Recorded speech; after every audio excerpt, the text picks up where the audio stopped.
마태복음 11장 28절과 29절 두 절의 말씀입니다.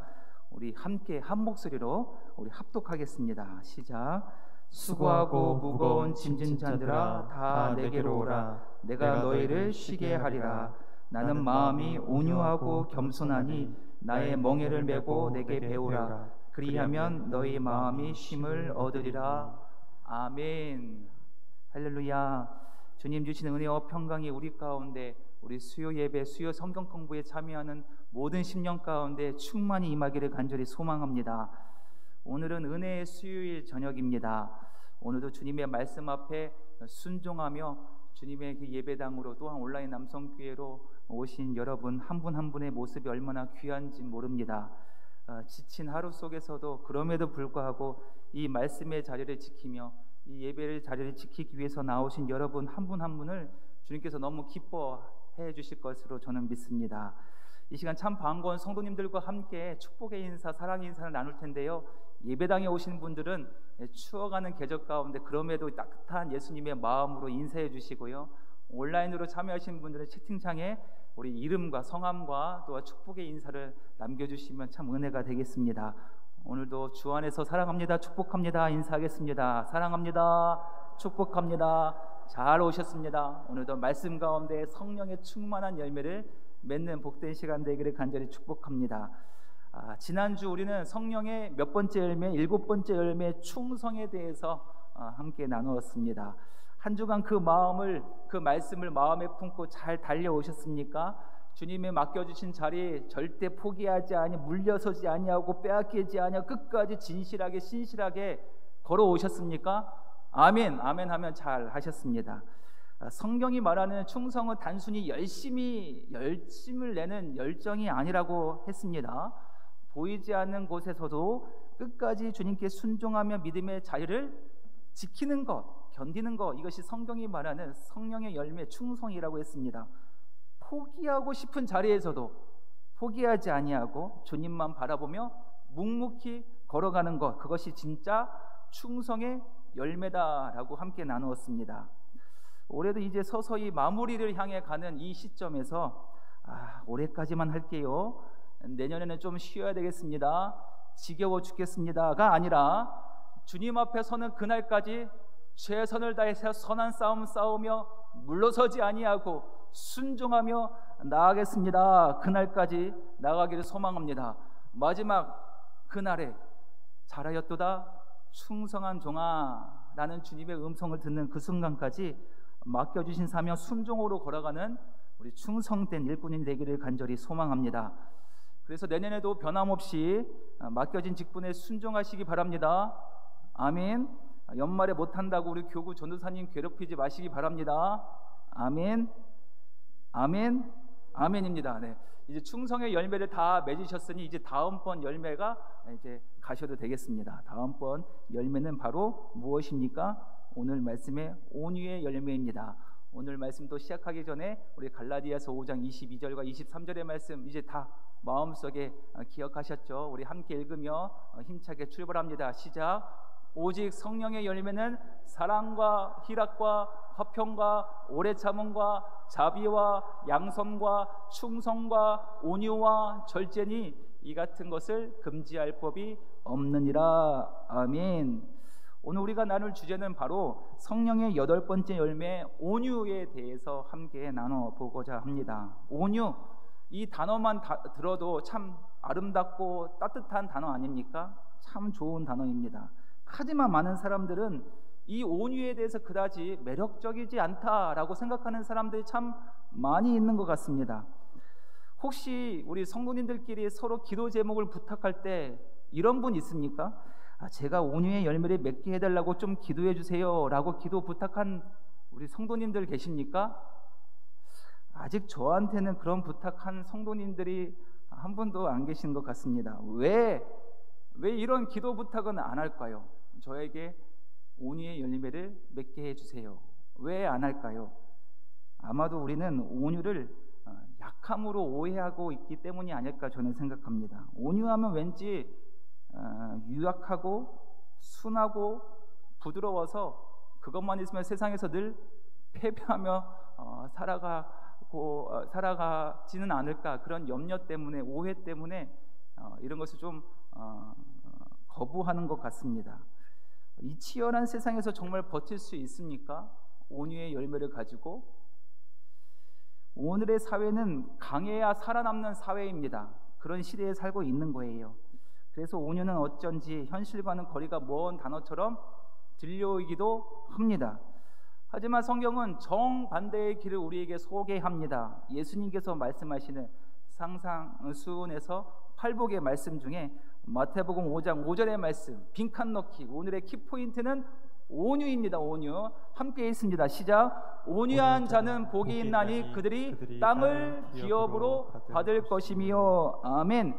세상은요, 강한 자가 땅을 차지합니다. 그렇지 않습니까? 힘이 강해야지 땅을 차지합니다. 하지만 주님 말씀하십니다. 땅을 차지하기 위해서는 뭐를 해야 된다? 온유해야 한다. 온유해야 된다. 온유한 자가 복이 있다. 그가 땅을 기업으로 받을 수 있다라고 예수님 말씀하십니다. 이 말씀 믿으십니까? 저는 이 말씀을 믿습니다. 왜냐하면 이 말씀은 누가 하셨기 때문에? 예수님 하셨기 때문에. 예수님 하신 말씀은 오직 진리 맞습니까? 맞아요. 예수님 하시는 말씀은요, 오직 진리의 말씀이기 때문에 이 말씀 저는 믿습니다. 주님의 말씀은 이렇게 해석할 수가 있습니다. 함께 있습니다. 시작. 온유는 복을 여는 열쇠다. 그 복은 가장 위대한 복이다.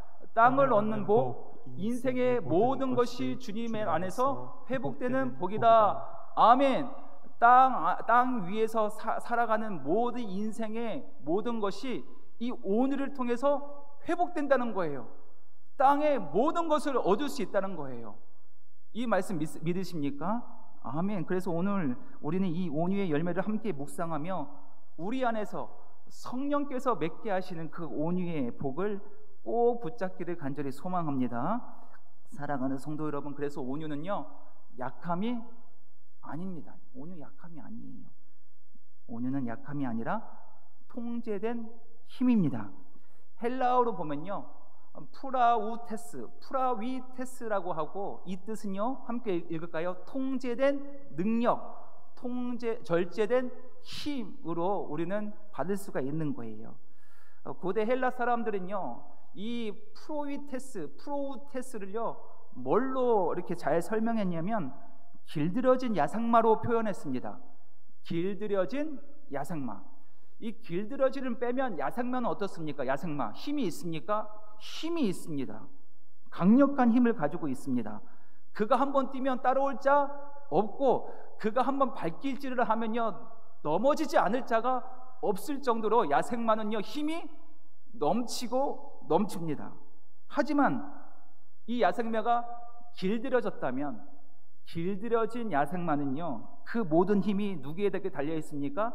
주인의 손에 달려 있는 거예요. 주인의 손 아래에 통제되고 있는 거예요. 그런데 그 야생마는요, 길들여졌다고 힘이 없습니까? 그렇지 않습니다. 힘은 있는 거예요. 힘이 없는 것이 아니라 주인 손에 복종된 힘으로 바뀐 거예요. 힘은 여전히 있는데 주인 손에 통제된 힘으로 붙들고 있는 거예요. 그것이 바로 성경이 말하는 온유, 프라위테스, 이 단어의 헬라의 단어 참 뜻입니다. 그 온유를 향해 오늘 출발하려고 하는데, 사랑하는 성도 여러분, 오늘 우리가 닮아야 할 이 온유의 본질의 첫 출발점이 어디일까? 어디에서 출발할까요? 그 출발점은 바로 하나님 자신입니다. 자신. 하나님은 전능하시지만 그 전능하심을 언제나 뭘로? 온유함으로 우리에게 나타내 보이셨습니다. 이사야 40장 10절에서 11절의 말씀인데요, 이 말씀 함께 읽습니다. 시작. 보라, 주 여호와께서 장차 강한 자로 임하실 것이요 친히 그의 팔로 다스리실 것이라. 보라, 상급이 그에게 있고 보응이 그의 앞에 있으며 그는 목자같이 양떼를 먹이시며 어린 양을 그 팔로 모아 품에 안으시며 젖먹이는 암컷들을 온순히 인도하시리로다. 아멘. 얼마나 놀라운 말씀입니까? 우리 하나님은요, 강력한 힘, 전능한 팔로 세상을 다스리지만, 이 땅에 오시지만 그 힘은요 통제됐습니다. 뭘로 통제됐습니까? 온유함으로 통제하셨다라는 거예요. 마치 목자가요 양떼를 품듯이 그렇게 우리에게 나타내시고 보이신다는 거예요. 우리를 꼭 품으신다는 거예요. 그래서 하나님의 전능하심은요 폭력적이지 않습니다. 하나님의 능력은요 사랑으로 다 절제되어 있습니다. 그것이 하나님의 온유하심입니다. 그리고 그 온유하신 하나님이 이 땅 가운데 오셨어요. 그분이 바로 예수 그리스도. 예수님은 이렇게 말씀하셨습니다. 마태복음 11장 29절의 말씀, 오늘의 말씀인데요. 함께 또 읽겠습니다. 시작. 나는 마음이 온유하고 겸손하니 나의 멍에를 메고 내게 배우라. 그리하면 너의 마음이 쉼을 얻으리니. 아멘. 전능하신 하나님, 그의 독생자 아들 예수 그리스도, 그 예수님이여 십자가에서 자신을 내어주시고 우리를 위해서 돌아가심으로써 온유의 절정, 사랑의 절정을 보여주셨다는 거예요. 오늘 우리가 이 성령의 8번째 열매 온유를 배운다는 것은 그저 우리의 성격을 다듬다는 것이 차원이 아니라 예수님을 닮아가는 거예요. 예수님의 성품, 예수님의 마음을 배우는 거고 닮아가는. 예수님의 마음은 무엇입니까? 나의 마음은 온유하고 겸손하니. 그러니까 우리가 이 성령의 8번째를 배운다는 것은요 예수님의 마음을 배우는 거고요 예수님의 성품을 닮아가는 거예요. 얼마나 놀라운 은혜입니까? 요한복음 10장 27절 말씀도 함께 있습니다. 시작. 내 양은 내 음성을 들으며 나는 그들을 알며 그들은 나를 따른다 라고 하는. 따른다. 그러니 목자 되신 예수님의 그 음성을 내가 들어야 됩니까? 들어야 돼요. 예수님 우리에게 말씀하십니다. 너는 누구의 음성을 듣고 있느냐? 내 음성을 듣고 있느냐? 너는 나를 온전히 따르고 있느냐? 이렇게 우리에게 질문하시는 것입니다. 우리가 주님의 양이라면 우리는 세상의 소리에 휩쓸려 사는 것이 아니라 목자의 음성에 반응하며 살아간다는 거예요. 우리의 귀는요, 우리의 주파수는요 어디에? 예수님의 말씀에, 목자 대신 예수님의 말씀에 귀를 열어야 된다는 거예요. 또한 그분의 그 음성을 듣는다는 것은요 말씀을 듣는 거, 아는 거의 차원을 넘어서 그 말씀 속에 내가 살아가는 것, 실천까지 뜻하는 것입니다. 오늘 우리가 드린 이 성경 공부가 바로 그 목자의 음성에 다시 귀를 기울이는 시간 되기를 간절히 소망합니다. 주님의 음성을 듣고 따르고 그 온유하신 마음을 닮아가며 또 마침내 내 삶에도 그분의 선하심을 흘려보내는 그 축복의 통로가 되기는 저와 여러분 되기를 간절히 축복합니다. 우리가 그분을 따를 때, 목자 되신 예수님을 따를 때 비로소 우리가 온유의 열매를, 성령의 열매를 맺을 수 있다고 예수님 말씀하셨는데요. 오늘 우리가 그러면 이렇게 질문해야 할 것입니다. 그러면 어떻게 주님을 따를 수 있겠습니까? 아니 어떻게 내 마음에 이 성령의 온유의 열매를 맺을 수 있습니까? 이 어떻게가 참 중요합니다. 예수님 말씀하셨습니다. 나의 멍에를 메고 내게 배우라. 이 말씀 안에는요 주님을 따르는 길이 담겨져 있습니다. 그래서 오늘 저와 여러분과 함께 주님을 따르며 그리고 온유의 열매를 맺기 위해서 꼭 붙잡아야 할 3가지를 함께 나누고자 합니다.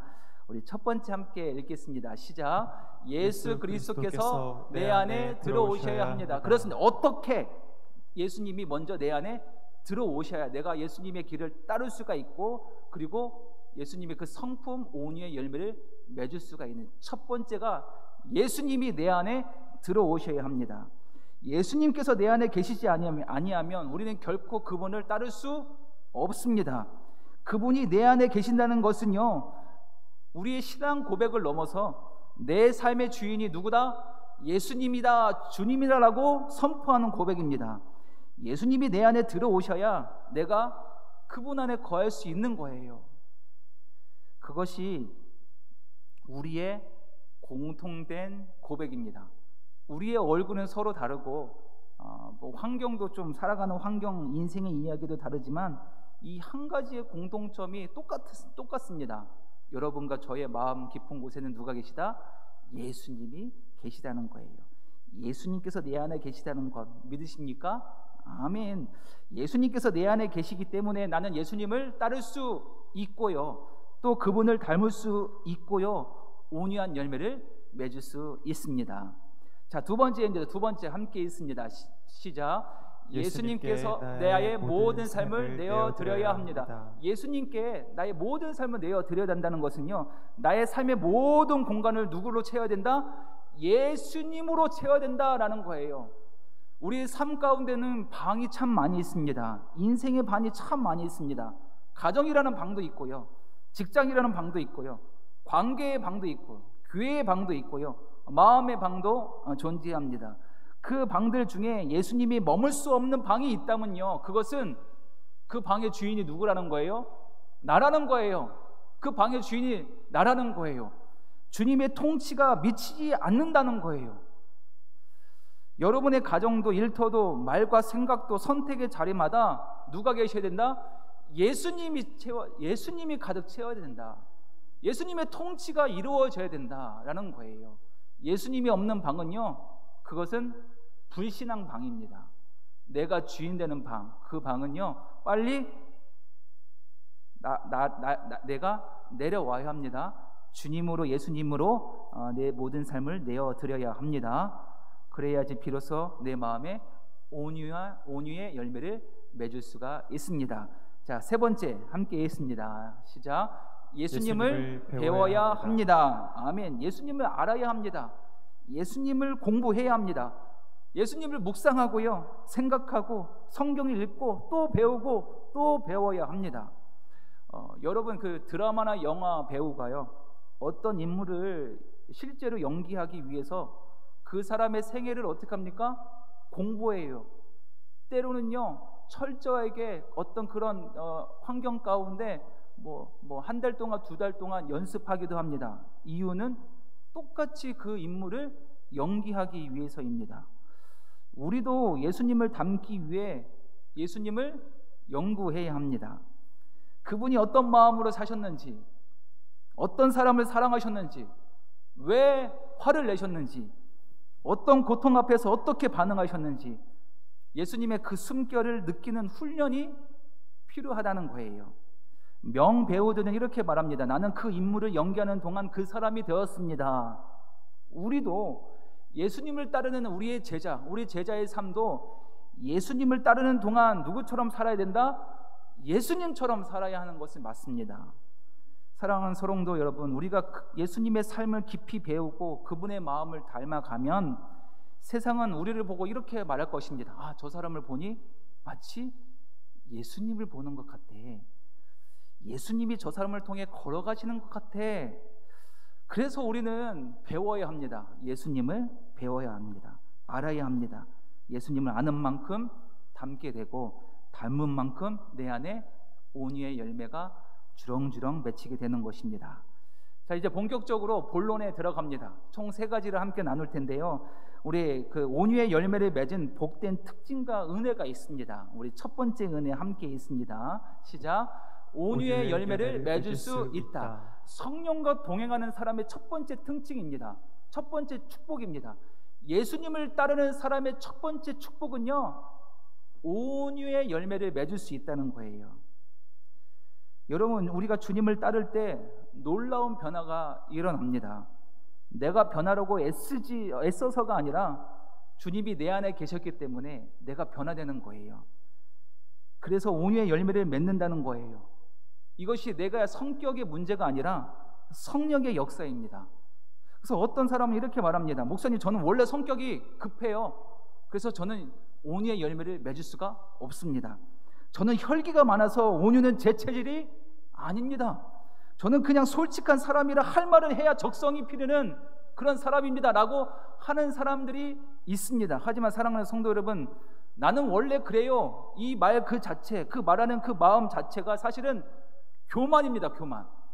나는 원래 자체요, 나는 원래 그래요, 이거는 교만이에요. 왜냐하면 성경은 우리에게 너의 힘으로 열매를 맺으라라고 말했습니까? 아니에요. 나의 능력, 나의 힘으로, 나의 성격으로 나를 컨트롤해라 라고 하지 않았습니다. 어떻게? 성령께서 주시는 선물이라고 했습니다. 우리가 온유할 수 있는 이유 딱 한 가지는 주님께서 내 안에 계시기 때문입니다. 주님이 내 안에 계시기 때문에 나는 아무것도 아니지만 그런 성령의 열매를 맺게 해주신다는 거예요. 그분을 따를 때, 그분을 닮을 때, 그분이 우리를 이끌어 가실 때 비로소 우리는 온유의 열매를 맺을 수 있다는 거예요. 성격의 문제가 아닙니다. 우리의 본질, 기질의 문제가 아니라는 거예요. 내 안에 누가 계실 때? 예수님이 계실 때, 예수님을 닮아갈 때, 예수님의 이끄심을 당할 때 우리는 내 안에 저절로 성령의 열매, 온유의 열매를 맺을 수 있다는 거예요. 그렇습니다. 온유의 열매는 내 힘이 아니라 성령의 능력으로 맺는 열매입니다. 사도 바울의 기도문인데요, 골로새서 1장 9절에서 10절 말씀 제가 읽겠습니다. 우리 파란 글씨를 잘 한번 유의 깊게 보십시오. 제가 읽겠습니다. 이로써 우리도 듣던 날부터 너희를 위하여 기도하기를 그치지 아니하고 구하노니 너희로 하여금 모든 신령한 지혜와 총명에 하나님의 뜻을 아는 것으로 채우게 하시고 주께 합당하게 행하여 범사에 기쁘시게 하고 모든 선한 일에 열매를 맺게 하시며 하나님을 아는 것에 자라게 하시고. 파란 글씨를 뜻하는 보면 이게 능동형이 아니라 다 수동형으로 되어 있습니다. 내가 열매를 맺고 내가 채우고 내가 자라게 하는 것이 아니라 채우게 하시고 열매 맺게 하시고 자라게 하시고, 이것은요 우리가 맺는 것이 아니라 하나님께서 맺게 해주시고 채워주시고 나를 자라게 하시는 거예요. 축이 하나님께 있는 거예요. 성령님이 우리 안에 역사하셔서 우리가 감당할 수 없는 일들을 가능케 한다는 거예요. 우리는 할 수 없지만 성령께서 내 안에 역사하시면요 열매를 맺게 하신다는 거예요. 일어날 수 있게 하신다는 거예요. 우리를 채우게 하신다는 거예요. 우리가 성숙하고 성장하게 하신다는 거예요. 누가요? 성령께서 내 안에 역사하신다는 거예요. 그러므로 온유의 열매를 맺는 삶은 내가 잘해서 되는 것이 아니라 성령께서 내 안에 살아계셔서 나를 변화시킬 때 이루어지는 놀라운 역사이고 선물입니다. 사랑하는 성도 여러분, 성령의 열매가 9가지 열매가 아니라고 했습니다. 성경에서는 열매를 단수형으로 사용됐다고 했습니다. 즉 하나의 열매에서 9가지의 향이 나오는 거예요. 9가지의 맛이 들어있는 거예요. 하나의 성령의 사람이 이런 9가지의 향과 맛을 풍기며 살 수 있다는 거예요. 어떤 맛일까 한번 제가 살펴봤습니다. 함께 읽습니다. 시작. 사랑의 향기, 희락의 맛, 화평의 감미로움, 오래 참음의 기쁨, 자비의 부드러움, 양선의 풍성함, 온유의 따뜻함, 절제의 균형이 어디로? 하나의 열매로 맺히는 것, 성령의 사람으로 맺히는 놀라운 축복의 그 향과 맛이 누구에게? 우리에게 있다는 거예요. 성령이 내 안에 거할 때 풍성한 맛과 향이 일어난다는 거예요. 오늘 그 중에 온유한 맛을 배우려고 합니다. 온유한 맛을 우리 가정에서 또한 교회에서 또 선교회 우리 구역에서 풍겨내는 모든 성도님 되기를 간절히 축복합니다. 그래서 사람들이 여러분의 모습을 볼 때, 여러분의 말과 행동을 볼 때, 아, 저 사람에게는 무슨 향기? 꽃향기요? 아니에요. 예수님의 향기가 난다, 이렇게 느껴지는 복된 제자 되기를 간절히 축복합니다. 한번 상상해 보십시오. 혹시 춤을 잘 추십니까? 춤이요. 춤을 전혀 못 추는 사람이 있습니다. 그 사람은 몸치고 박치라서요. 아무리 혼자 동영상을 따라 해도 늘지가 않습니다. 그런 사람 저도 마찬가지고 어떻게 할 수가 없는 거예요. 그런데 그 사람의 손을 누군가 잡아줍니다. 내가 이끌 테니까 온몸에 힘을 빼고 내 손을 잡고 따라오기만 하세요. 그 손을 따라 앞으로 뒤로 옆으로 돌고 이렇게 갔더니 처음에는 어색하지만 점점 그 리듬이 몸에 익어가면서 어느새 그 사람은 춤을 추고 있는 사람이 되는 거예요. 어떻게 그랬습니까? 어떻게 놀라운 변화가 있습니까? 이유는 따라했기 때문입니다. 따랐기 때문입니다. 그가 춤을 잘 춘 것이 아니라 이끄는 사람의 손을 놓지 않았기 때문입니다. 그냥 순종하며 따라갔기 때문에 그도 춤을 잘 추는 사람이 되는 거예요. 사랑하는 성도 여러분, 우리 신앙생활도 그렇습니다. 내가 잘해서가 아니라 예수님이 인도하는 대로 따르기만 하면 우리는 온유의 열매를 맺을 수가 있다는 거예요. 내 안에 성격, 기질, 습관이 문제가 아니에요. 주님의 손에 붙잡힐 때, 그분의 리듬에 나를 맡길 때 성령께서 우리를 아름답게 빚어 가신다는 거예요. 그리고 결국 우리 안에 무슨 열매예요? 온유의 열매를 풍성하게 주렁주렁 맺게 해 주신다는 놀라운 사실입니다. 자, 두 번째입니다. 예수님의 인도하심을 따르는 사람에게, 성령과 동행하는 사람에게 두 번째, 함께 있습니다. 시작. 나의 말이 온유해질 수 있다. 아멘, 아멘. 예수님을 따르는 사람, 성령과 늘 동행하는 사람에게는요, 그 삶에는 반드시 변화가 있습니다. 분명합니다. 근데 가장 먼저 가장 분명하게 변화되는 영역이 있는데, 그 영역이 바로 내 입술, 우리의 말입니다. 나의 말이 온유해질 수 있습니까? 온유해질 수 있습니다. 주의 성령에게 붙들린 자는 내 입술이 온유해질 수가 있다는 거예요. 성경은요, 말의 온유함이 얼마나 큰 능력인지 곳곳에서 우리에게 들려주고 있습니다. 먼저 잠언 15장 1절 말씀인데요, 이것도 온유가 답입니다. 함께 있습니다. 시작. 온유한 대답은 분노를 시기게 하여도 과격한 말은 노를 격동하느니라. 아멘. 사람이 말 한마디로 청년빛을 갚는다고 합니다. 우리 속담에 있습니다. 그만큼 말은 관계의 열쇠 맞습니까? 맞습니다. 맞아요. 또 공동체의 그 따뜻한 온기를 채워지는 것, 우리의 말에 달려 있는 거예요. 온유한 말 한마디로 싸움을 멈추게 할 수 있습니까? 멈추게 할 수 있습니다. 냉랭했던 마음을 녹일 수가 있습니까? 녹일 수 있습니다. 깨어진 관계를 다시 회복할 수 있습니다. 뭐가요? 온유한 말이 그런 능력이 있다는 거예요. 성경이 말하는 온유한 말은요, 부드럽거나 단순히 약한 말이 아닙니다. 성경이 말하는 온유는 뭡니까? 통제된 능력, 통제된 힘이 있다는 거예요. 힘이 있어요. 말에는 힘이 있다는 거예요. 감정을 통제한 말이 온유의 말입니다. 그냥 약한 말이 아니라, 그냥 아부하는 말이 아니라 그 안에 힘이 있습니다. 능력이 있는 거예요. 힘을 절제한 말이고 감정을 통제한 말이 여기 있는 거, 이것이 온유입니다. 힘이 있는데 그 힘을 통제하는 것, 온유, 성경이 말하는 온유의 능력입니다. 사람들은 본능적으로 이렇습니다. 상대의 말투와 감정에 반응하도록 우리는 창조되어 있습니다.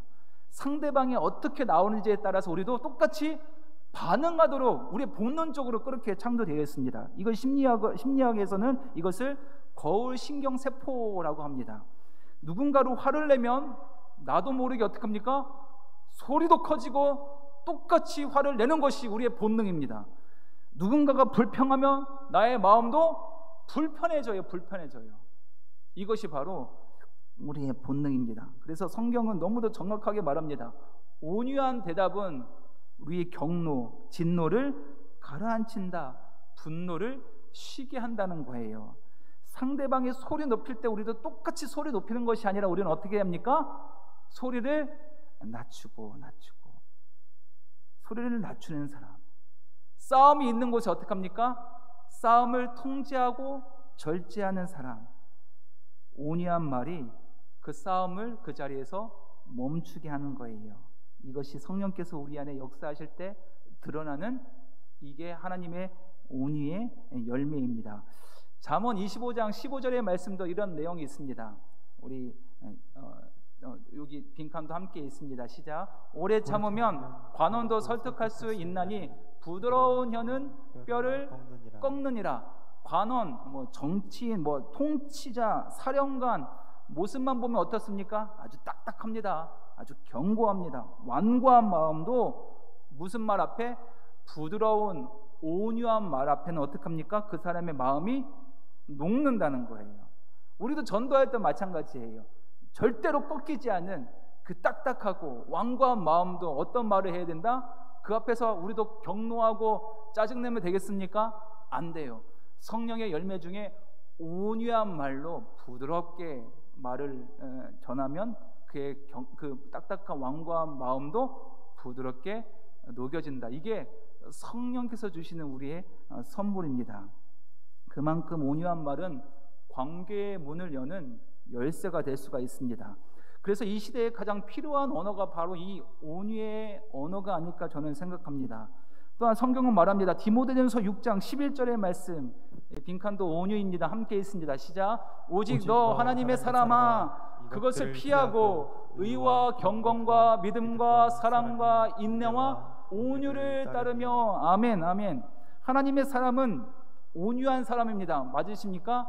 온유한 사람은요, 하나님의 사람 맞습니까? 맞습니다. 또 하나님의 사람은 세상 가운데 매력적인 사람 맞습니까? 맞아요, 맞아요. 온유는 그래서요, 세상을 움직이는 힘이 됩니다. 온유는 사랑을 전달하는 통로가 되는 것입니다. 이제 우리 안에 그 그리스도의 그 온유가 강물처럼 흘러가기를 간절히 축복합니다. 내가 말할 때 내 언어를 통해서 예수님의 향기가 드러나고, 분노의 자리에서 평안이 흘러가고, 상처의 자리에서 회복이 일어나는 온유한 사람으로 세워지기를 간절히 축복합니다. 성령의 인도하심을 따르는 사람들에게 축복이 바로 이 말의 변화입니다. 말이 변하고, 말이 변하면요, 내 인생도 변합니다. 오늘 말씀을 마음에 새기며 우리 입술에 온유한 열매가 주렁주렁 맺히는 복된 성도님 되시기를 간절히 축복합니다. 그리고 마지막으로 우리에게 주시는 특징, 온유에게 주시는 온유함을 주시는 특징이 있는데 함께 있습니다. 시작. 온유함은 믿지 않는 자에게 뭐가 된다? 증거가 됩니다. 아멘. 디도서 3장 2절의 말씀입니다. 이 빈칸도 온유입니다. 함께 있습니다. 시작. 아무도 비방하지 말며 다투지 말며 간용하며 범사에 온유함을 모든 사람에게 나타낼 것을 기억하게 하라. 아멘. 그리스도인들은요, 모든 사람들에게 이 온유함을 나타내야 합니다. 범사에 온유함을 나타내야 합니다. 생각이 다른 사람에게도 온유함을 나타내야 합니다. 정치적인 견해가 다른 사람에게도 온유함을 나타내야 합니다. 심지어 종교가 다른 사람에게도 우리의 온유함을, 성령의 온유함을 보여줘야 합니다. 왜냐하면 우리가 세상 가운데 뭐라고 했죠? 그리스도의 편지이기 때문입니다. 우리의 말이 뭐라고 했죠? 예수님을 드러나는 복음의 향기이기 때문입니다. 요즘 세상은 말이 참 거칠어요. 공격적입니다. SNS를 보면요, 온통 비난, 조롱, 분노, 폭력이 가득한 세상 가운데 살고 있는 거예요. 하지만 우리는 그 속에서 들어가서 우리가 온유한 말을 조금씩 퍼뜨리고 실천하고 한다면 그것이 바로 세상의 빛이 아닐까 저는 생각합니다. 이것이 바로 우리에게 주시는 하나님의 성령의 놀라운 선물이 아닐까 저는 생각합니다. 그리스도인들은요, 세상처럼 말하지 않습니다. 예수님처럼 말해야 합니다. 예수님이 우리 안에 계시기 때문에 우리는 세상처럼 말하면 안 된다는 거예요. 우리의 언어 속에 누가 드러난다? 예수님의 성품이 담겨 있기 때문입니다. 그래서 저는 전도란 무엇일까 곰곰이 생각해 봤는데, 전도는 강압이 아닙니다. 설득도 아닙니다. 전도는 이렇습니다. 함께 있습니다. 시작. 전도는 다리를 놓는 것입니다. 이 한 문장 속에요, 복음의 본질이 담겨져 있습니다. 내가 예수님을 저 사람에게 억지로 끌어와가지고 억지로 넣는 것이 아니라 내 안에 계신 예수님께서 그 사람의 마음에 들어갈 수 있도록 다리를 내어주는 것, 이것이 전도가 아닐까 생각합니다. 이 다리를 놓는 재료가 무엇입니까? 온유함입니다. 온유함. 사람들은 왜냐하면 예수님을 알기 전에, 믿기 전에 누구를 먼저 봅니까? 나의 모습을 먼저 봅니다. 그 사람을 믿는 예수님이라면 나도 참 믿고 싶어. 우리 권사님이 다니는 교회 나도 한번 가고 싶어. 이 모든 재료가 무엇입니까? 온유한 말과 행동입니다. 온유한 말에 잡힌 자, 자연스럽게 믿지 않는 자와 예수님과 다리를 놓을 수 있는 재료가 될 수 있는 거예요. 이것이 바로 복음의 시작입니다.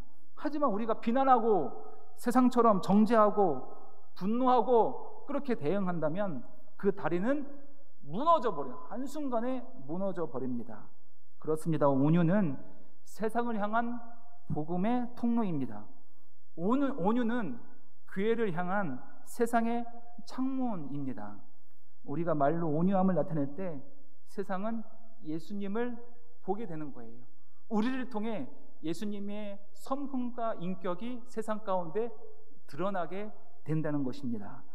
베드로전서 3장 15절의 말씀, 빈칸도 온유입니다. 함께 있습니다. 시작. 너희 마음에 그리스도를 주로 삼아 거룩하게 하고 너희 속에 있는 소망에 관한 이유를 묻는 자에게는 대답할 것을 항상 준비하되 온유와 두려움으로 하고. 아멘, 아멘, 아멘. 이 말씀은요, 고난의 시대에 썼던 사도 베드로의 이 말씀입니다. 당시 그리스도인들은 조롱당했어요. 핍박당했습니다. 심지어 생명의 위협까지 당하는 그런 고난의 시대였습니다. 그럼에도 불구하고 사도 베드로는 우리에게 이렇게 얘기하는 거예요. 그들에게 대답할 때 온유함으로 해라. 온유함으로 해라는 거예요. 다시 말해, 나를 비난하는 사람들 앞에 온유함으로 하라는 거예요. 부당한 말 앞에서도 온유를 잃지 말라는 거예요.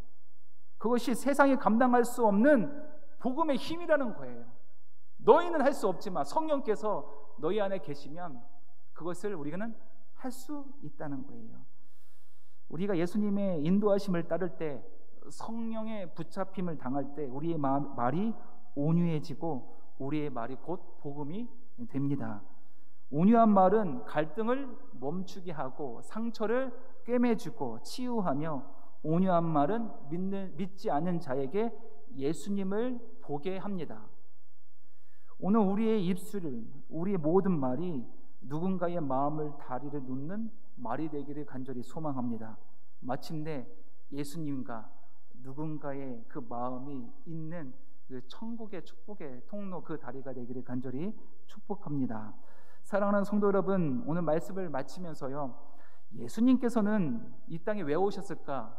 죄인들을 구원하기 위해서 이 땅에 오셨지 않습니까? 죄 없는 사람을 위해서 오신 것이 아니라 나처럼 죄가 많은, 무너지고 상처 입은 우리를 위해서, 나를 위해서 예수님 이 땅 가운데 찾아오셨습니다. 요한복음 8장에 보면 가늠한 여인의 이야기가 나옵니다.